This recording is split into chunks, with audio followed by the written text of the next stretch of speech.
Now at 9, the Church of Christ Venta held a dine-in belated Christmas meal for the community. Plus, we'll take a tour of the Schefferdecker house and hear from some of the visitors.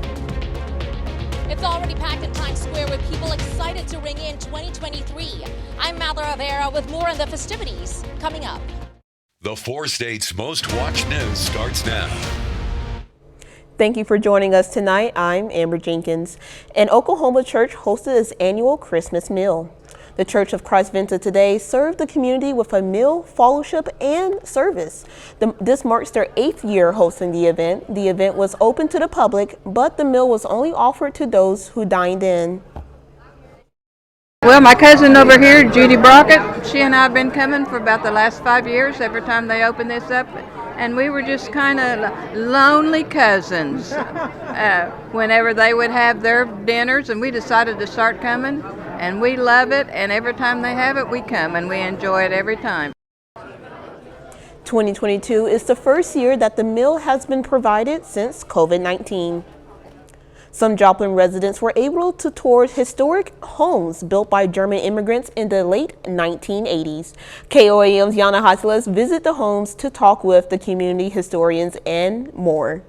Edward and Margaret Selikin and Charles and Wilhelmina Schefferdecker homes were built by German immigrants from across the sea. In 1890, they purchased the property, and in the early 1890s, they started building these 2 houses, and today we are touring some of these historic structures. Community historian Brad Bilk says the Germans arrived to the United States with a little money in their pockets. The families built the 2 houses after 20 years. And what they were connected to was the tri-state mining district. At then it was just 2 states of Kansas and Missouri, but they bought a lot of lead and zinc mining land, and with that they leased the land and got royalties from that. So they were land barons first, and then they got involved in banks and city parks and you name it. Belk says the houses are grand for the era they were built. They had 6 or 7 owners with unique stories. Craftsmanship is quite significant. The materials that they're using separates it from a lot of wooden frame, because these are brick and masonry constructed. Visitors enjoyed the tour. I'm glad to see they've been able to preserve most of the wood, and that they've been able to even the glass is original in some of the areas here. Joplin resident Agus says he has history with the Edward Selikin house. I actually knew some of the people that owned it back in 25 years ago or a little longer. Belk says it's essential to get young people interested in the past. It's easier to learn by experience by walking through the house. It's a journey, it's a long journey, but in the end it's for the community, and it's for for people to understand about the 1890s. Whether they're local or not. In Joplin, Yana Haudala, KOAM News. Belk says the 2 homes will be completely renovated in the near future. They will open the area up as a historic house site museum with tour guides. Meteorologist Sam Lane joins us for the first look at weather. Thank you very much, Amber. We're ending 2022 on a good note with temperatures in the 60s today, and I think we're going to start off 2023 much the same way. Radar is clear right now across our area, but that's going to be changing as well as in our forecast. But over the last 36 hours, we were kind of chilly yesterday with temperatures only in the 50s, but this afternoon we soared up into the mid-60s, not too far away from the record, in fact. But temperatures tonight are going to be dropping through the 50s into the 40s and bottoming out at about 45 degrees by tomorrow morning under mostly fair skies. And look down the lane, we're going to have a breezy Sunday across the area with a stormy Monday and then a cooler Tuesday. And we might have some freezing weather as well to talk about around the middle part of the week, and I'll have all the details on that coming up in just a little bit. With their days of controlling the House dwindling, Democrats are on their way. Means and Committee publicly released former President Trump's tax returns this morning. Fox senior congressional correspondent Chad Pregram is tracking the latest on this multi-year effort from Capitol Hill. $750. That's how much former President Trump paid in taxes in 2016 and 2017. Nothing in 2020. No taxable income in 2015 through 2017 and 2020. The release is the culmination of a multi-year fight by House Democrats to get Mr. Trump's taxes and see if the IRS conducted a proper audit. The president countered that the committee was not interested in whether the IRS is fully and fairly auditing the president, but rather the committee was interested in embarrassing the president. Mr. Trump bucked a half-century custom of presidents and candidates voluntarily releasing their returns. Or maybe he doesn't want the American people, all of you watching tonight, to know that he's paid nothing in federal taxes. That makes me smart. I paid millions of dollars in taxes, millions of dollars of income tax. I paid $38 million 1 year. I paid $27 million. Show us your tax returns. Mr. Trump insisted his returns were, quote, extremely complex. I don't mind releasing. I'm under a routine audit, and it'll be released. And as soon as the audit's finished, it'll be released. But he never did. The committee report shows no audit of Mr. Trump until midway through his presidency. Democrats accuse the IRS of giving the former president a pass. Americans should be greatly outraged by that and by the failure of the IRS under Trump to do its job to audit him. Mr. Trump says Democrats weaponize the tax system. He warned, quote, "This is a dangerous two-way street." This will launch a dangerous new era. Democrats say the fight underscores their argument that the wealthy get a pass and don't pay enough in taxes. On Capitol Hill, Chad Pergram, Fox News. We take this time to honor today's four-state hero, Dwayne Weber. A native of Carthage, Missouri, Weber served in the Army in Korea from 1963 till 1966. To Dwayne Weber, we thank you, our four-state hero. Later in sports, Kansas State takes on Alabama in the Sugar Bowl. Danny Tazier has the highlights. The apple a day keeps the doctor away now has new competition when it comes to cancer, according to a new study. Scientists at Edith Cowan University in Australia says one workout a day may help people lower their cancer risk. The researchers say a single exercise session can suppress tumor growth as well as actively fight cancerous cells, even in advanced stages. The medical researchers found exercise produces a protein released by muscles that helps communicate with other organs. An antiviral medication once touted as a breakthrough in the treatment of COVID-19 is apparently being used sparingly, despite the abundance in supply. Fox News senior correspondent Stevie Hargian has the details from Atlanta, home to the CDC. When Paxlovid, the antiviral pill that you can take at home, hit the market 1 year ago, it was so effective against COVID, there were fears of shortages. Clinical trials show it reduced the risk of hospitalization for those with COVID by nearly 90%. Now that production levels are high, a different problem is occurring. Not enough doctors are prescribing Paxlovid.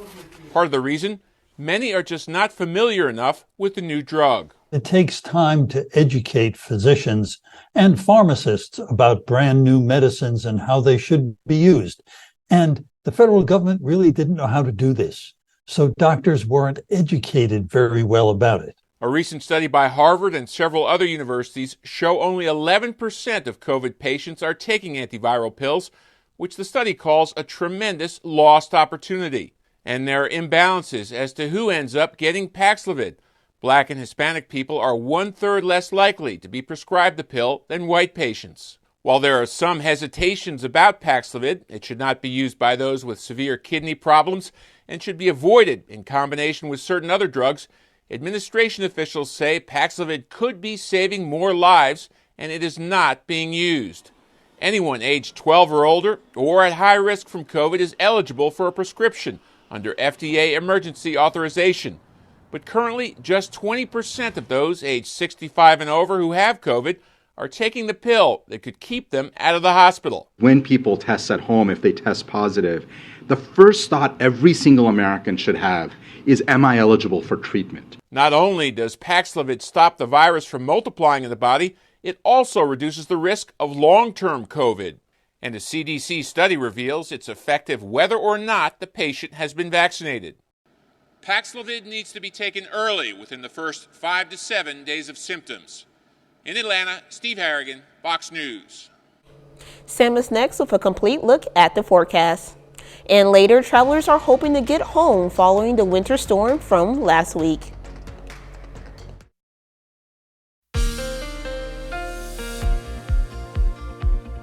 What a beautiful way to end the year with temperatures in the 60s and bright sunny skies. And I think we're going to start the new year the same, but then things are going to change as we head towards the early part of next week. Let's take a look outside right now in Seneca, Missouri at the Indigo Sky Casino and Resort. The parking lot's starting to fill up as revelers are getting ready for the new year down there and across the entire four-state area. This afternoon we made it up to 65, starting out at 40, which was actually pretty close to the normal high for this time of year.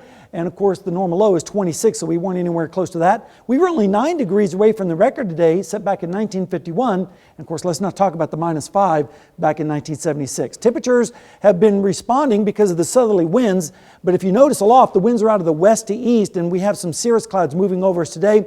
More cirrus is on the way for tonight, and that's part of a storm system that's developing and hitting the west coast tonight, where they're measuring snow in feet in the Sierra Nevadas, but that storm system is going to take another day before it gets here and starts to impact us on Monday. Temperatures right now are generally in the 50s and some 40s thrown in as well, but we are at least 10 to 15 degrees warmer tonight than we were last night at this hour. So we're at least starting on the right direction as far as temperatures go. We're also seeing an increase in the dew points too, and that's because the moisture coming up from the Gulf of Mexico with dew points in the 40s right now. And here's the south winds, and that's going to continue overnight and into tomorrow. And then on Monday, we're going to see some winds generally around 20 to 25 miles per hour, even higher in some of those localized spots with those thunderstorms.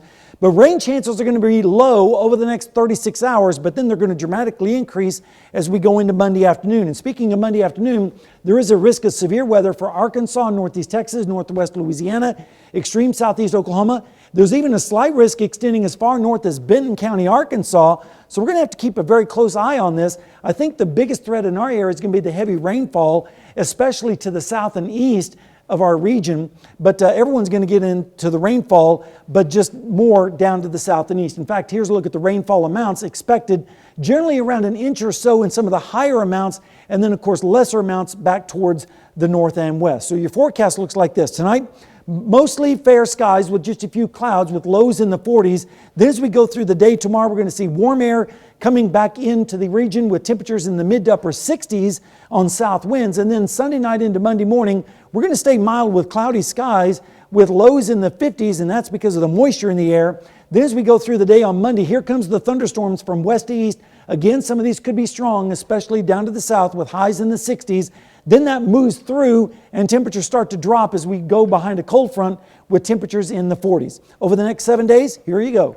66 tomorrow, 67 on Monday with storms. Again, could be strong, so download the app from our App Store or the Google Play Store. And then, of course, more normal weather as we head into the first week of 2023. Amber? Sounding pretty good. Thank you, Sam. Coming up, how buying organic products at the store might help you save some money. A pricey breakfast product may be cheaper than its regular counterpart. A Business Insider report notes that buying organic eggs rather than regularly raised chicken farm eggs may save you money. One egg producer says that the average selling process for its specialty eggs is $2.37 per dozen, compared to the conventional eggs at $2.88 a dozen. A key factor in higher conventional prices, avian flu hit conventional chicken farms harder than organic farms, and that means more stable supplies and more stable prices. A full week after a massive winter storm dismantled many folks' Christmas travel plans, scores of weary travelers across the country are hoping they can get home as soon as possible as Southwest Airlines promises a return to normalcy. Fox News correspondent Garnett Tinney has the story. Southwest said it was back to normal operations today, and you can see some evidence of that here. The rows of unclaimed baggage that we've been showing you all week have been moved to another location, and the lines for customer service are no longer wrapping around the room. But that doesn't mean the problems for passengers or the airline are close to being over. That includes for the thousands of people who are still waiting for refunds or trying to track down their bags after being delayed or stranded this past week. We received one bag with the flight, but 4 other bags were missing. They told us, like, oh, don't worry, your bags will get to Dallas before you. And I was like, that don't really make sense. But when we got here, our bags wasn't here. So we've been here for 3 days with no clothes. If you find your luggage inside this mess behind you, you just won the lottery. Southwest is facing increasing scrutiny from Washington over its holiday meltdown. The Department of Transportation is threatening to issue fines in the tens of thousands of dollars for each case in which the airline doesn't live up to its obligations for reimbursing passengers for cancellations and delays. And some members of Congress want to see the department go even further and look into the billions of taxpayer dollars the airline received in pandemic aid. I want to hear Pete Buttigieg say that he's going to audit that $7 billion, that we're going to find out how it was spent, how it was invested or wasted in some cases. The database and technology failures are totally unacceptable in 2022. Southwest expects its operations to continue to improve throughout the weekend as folks continue to make their way home from the holidays. Up next, how a man from Buffalo saved 24 people during the winter storm over Christmas. A Buffalo man is being held a hero after rescuing 24 people during the historic winter storm. Jay Whitney's truck was stuck on the road during the storm last week, and he was forced to sleep inside, offering shelter to 2 strangers as well.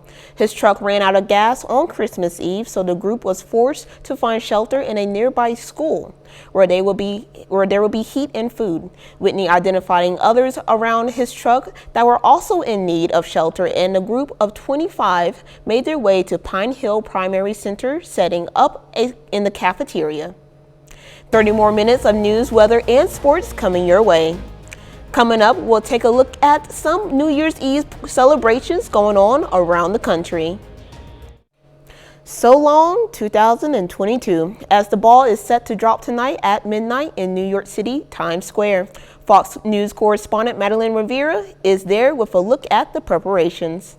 We are still a few hours away from the official start of 2023, but thousands are already here, ready to ring in the new year in Times Square. 4, 3, 2, 1. Happy New Year! A practice countdown in Times Square ahead of the real thing tonight, as organizers make sure everything is ready to go for the iconic ball drop at the start of the new year. It's only here in New York City that you see this Times Square Waterford crystal ball and all those people kissing and celebrating, filled with love for 2023. NYPD has a heavy security presence, ensuring everyone has a safe and fun environment. At this time, there are no specific credible threats to New York City or any of our events surrounding New Year's Eve. This year's event is billed as a full return to the decades-old tradition. It's the first full-capacity crowd since the start of the pandemic. The crowd is going to be alive, it's going to be energized, it's going to be a fantastic night in Times Square. It is a beautiful image in New York City. We're back. Revelers have come from all over the world to the Big Apple to celebrate the new year, looking forward to being part of something special at the crossroads of the world. We came all these miles to see that ball drop down. The energy in Times Square is absolutely phenomenal. So that's what we're excited about. That's what we're here for. And even though there is some light rain, people here say they won't let that ruin their fun. Reporting in Times Square, Malda Rivera, Fox News. Sam Lane joins us. All right, thank you very much, Amber. It's been a beautiful day across the area, lots of sunshine and warm temperatures. Radar is clear across our region. And if we take a look at the last 36 hours, we were a little bit chilly yesterday with temperatures only in the 50s, but we did make it up into the mid-60s today across our area. And if you're heading out this evening, we're going to see temperatures dropping through the 50s down into the mid-40s by tomorrow morning with mostly fair skies. And a look down the lane, well, tomorrow's going to be breezy for the first day of the year, and then a stormy Monday after that. And then a cooler Tuesday, and we'll be back into the freezing temperatures as we head towards the middle part of next week. And I'll have all the details on that coming up in just a little bit. The South Korea military is reporting North Korea has fired 3 ballistic missiles towards the southeast of the Korean peninsula. The launches today were in the latest in an unprecedented number of missiles testing North Korea has conducted this year.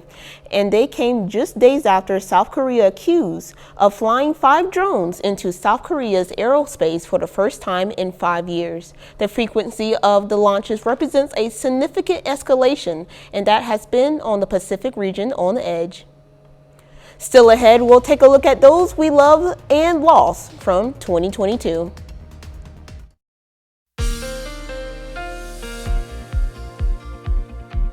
A beautiful last day of the year across the area with temperatures in the 60s and pretty close to the record, in fact, and also some sunshine. And it looks like it's going to continue into the beginning of next year as well. Let's take a look outside right now at the Indigo Sky Casino and Resort in Seneca, Missouri. Parking lot starting to fill up for the revelries down there in Seneca this evening and across the entire four-state area. Looks like it's going to be a pretty nice night. We made it up to 65 today, which was only 9 degrees away from the record set back in 51. The low was 40, which was only 4 degrees or 5 degrees colder than the normal high. So it was a very warm day across the region. Satellite shows us a few clouds drifting by this afternoon, not really going on much with that. We're instead watching a storm system on the west coast that's dumping feet of snow. And yes, I said feet of snow in the Sierra Nevadas. That's going to be impacting our weather on Monday, but temperatures tonight are going to be generally in the 50s and some 40s up towards the north. And we're generally around 10 to 15 degrees warmer tonight than we were last night at this hour, so at least it's in the right direction as far as the temperatures. Dew points are also increasing because the increasing south winds bringing up the moisture from the Gulf. Those readings are going to be helping those thunderstorms on Monday.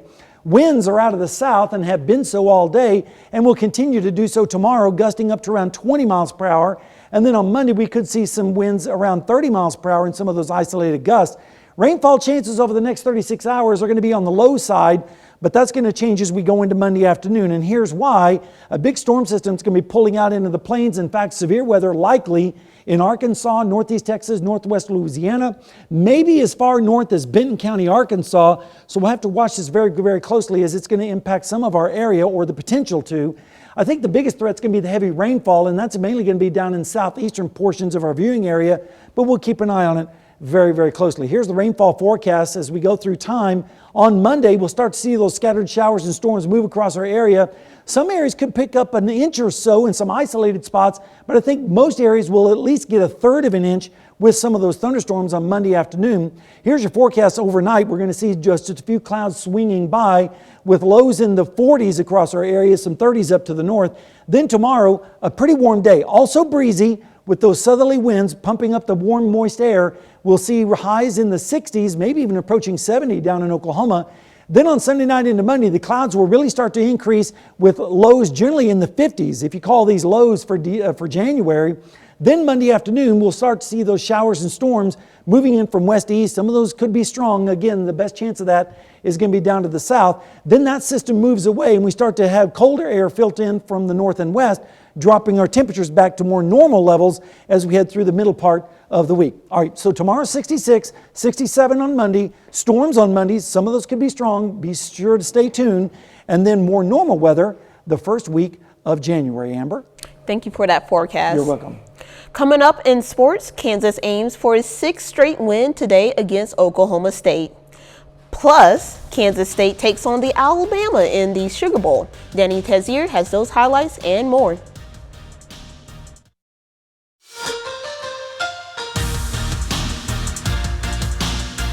The Kansas State Wildcats have earned a chance to play in a bowl game for the 2nd straight season. The Wildcats hit the field today in the Sugar Bowl, facing Alabama in a top 10 matchup.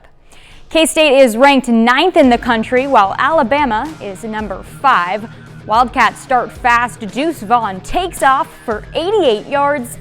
He's headed to the end zone. Touchdown makes it 10-0.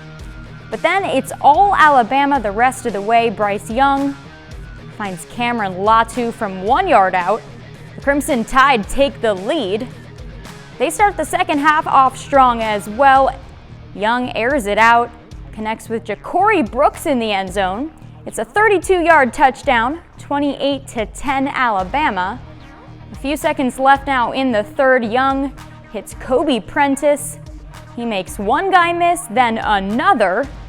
Gets in the end zone for the score. Alabama rolls by Kansas State 45-20. The foundation that's been set by this team, this 2022 team, is something that's going to be felt for years to come. It was a special group, and the young guys came in and they understood the system and they hopped in really quickly. The guys that have been here understood the system, and it's one of those things going to be a trickle-down effect.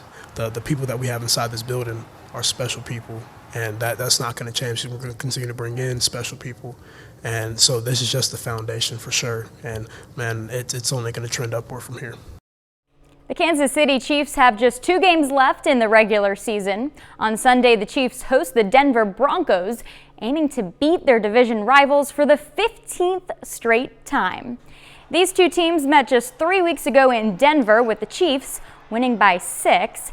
In that game, the Broncos scored a season-high 28 points, and quarterback Russell Wilson accounted for more than 300 total yards. Although Wilson has had a down year, the Chiefs know they'll have to be better to slow him down on Sunday. Listen, he's still a quality quarterback, in my opinion, and he hurt us with his feet a number of times. We can't allow that to happen. I think on most of those, the coverage on the back end was really good. He's smart enough to know he's going to get something with his feet, and he did that. I hope that doesn't happen again, but that has been a huge focus, yeah. The Kansas Jayhawks are at home today for their Big 12 conference opener against Oklahoma State. The Jayhawks made it through their non-conference schedule with an 11-1 overall record, and they're currently ranked 4th in the nation.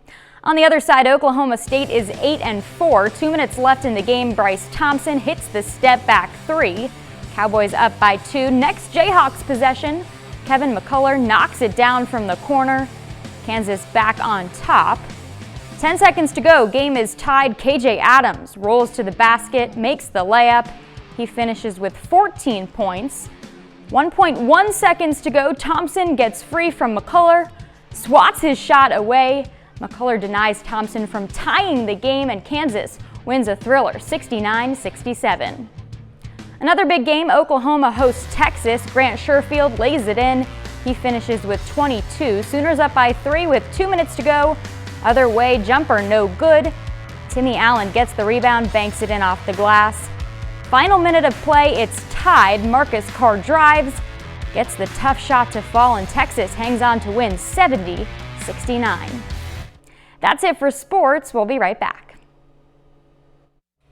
They made us laugh, they made us cry, they entertained and resigned. Here's a look at some of the most notable people we loved and lost in 2022. And the songbirds are singing like they know the score. And I love you, I love you, I love you. Amen. Amen.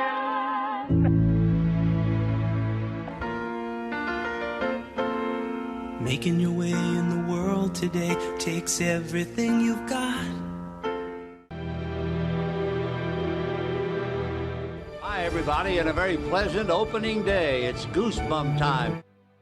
Oh, on the Starship Enterprise.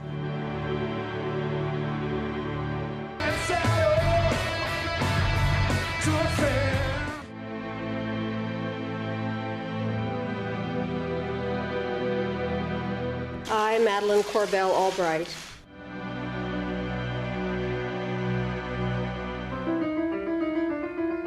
They were that close to getting away with it.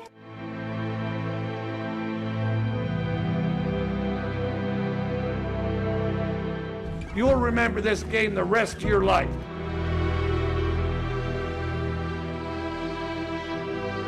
I'm talking about now, from now, here and now.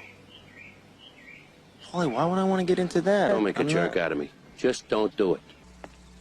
What? What do you do? I'm in construction.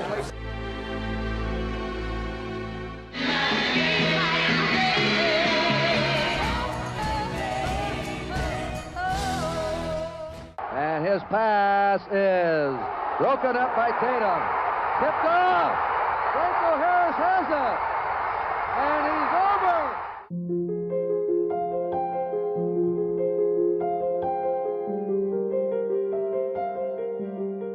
They want to get mixed up in a family business? This isn't a hospital! It's an insane asylum! Anything for love.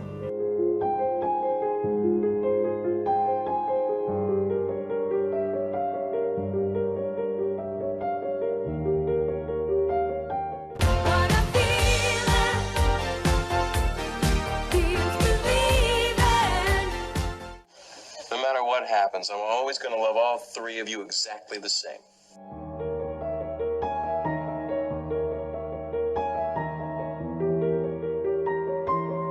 The one and only. I never liked those Seinfelds anyway. He's an idiot altogether. Don't stall me, fat boy. Let's go!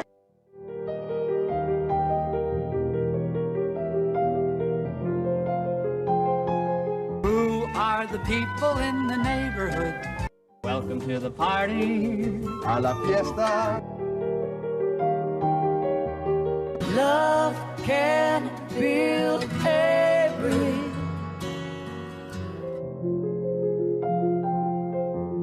Whatever happens, we gotta be taken care of. Give it to me straight, Doctor. I can take it.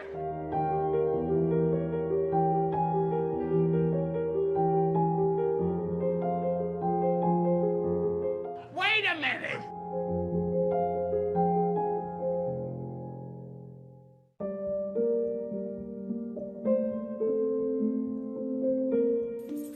Gentlemen, the meeting is adjourned.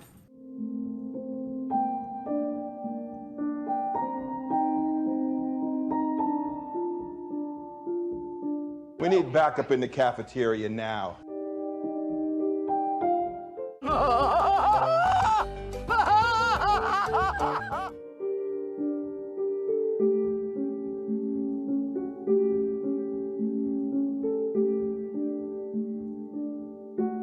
I use bottled water.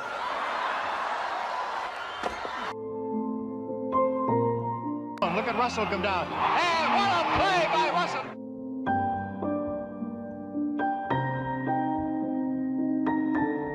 Try not to move things around, because technically speaking, this is still a crime scene.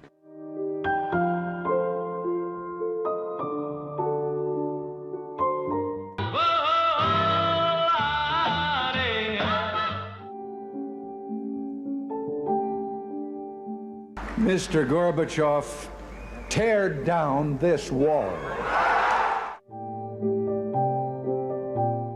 As I walk through the valley of the shadow of death, I take a look at my life and realize there's nothing left. One of the great underrated quarterbacks in the history of professional football.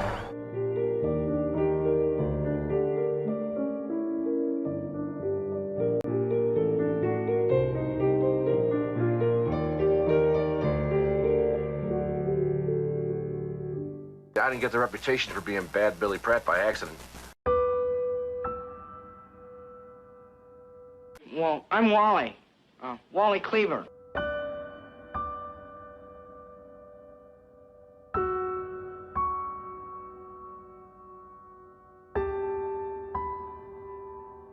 Strike three called. It's a no-hitter for Dave Arcari. Too much love drives a man insane. You broke my will, but what a thrill. Goodness gracious, with balls of fire.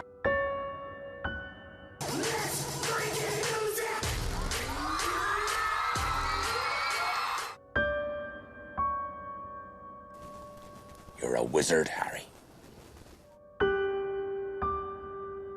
What are you doing up earlier than my biscuits?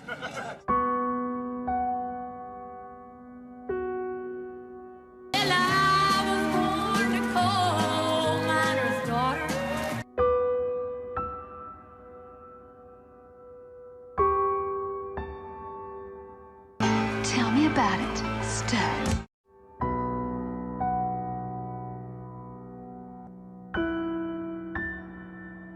And here comes Pele in the last minute. It's 5-2 for Brazil.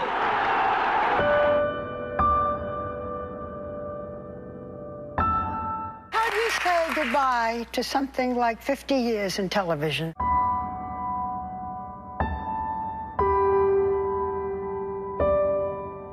I declare before you all that my whole life, whether it be long or short, shall be devoted to your service and to the service of our great imperial family to which we all belong.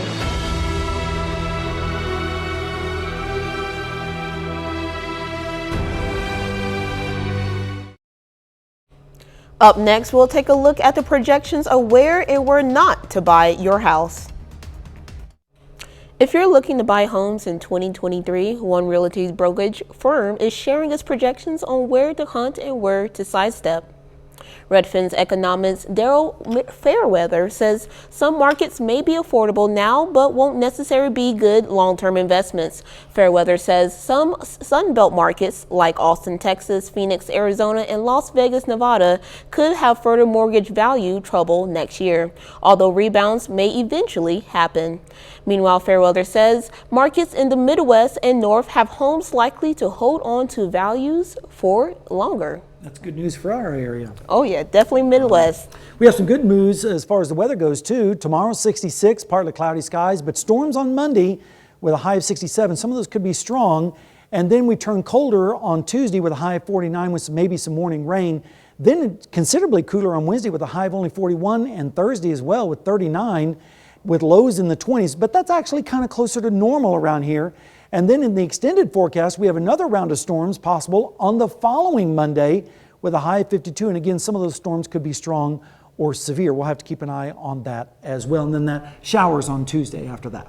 Oh yes, but today was very nice. Very nice, and I think everyone's going to enjoy tomorrow too. But then they're going to need to stay tuned for Monday to see exactly what's going to happen with that storm system. Definitely, thank you.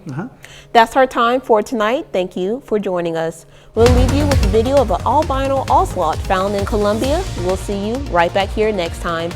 Thanks for making us a part of your night.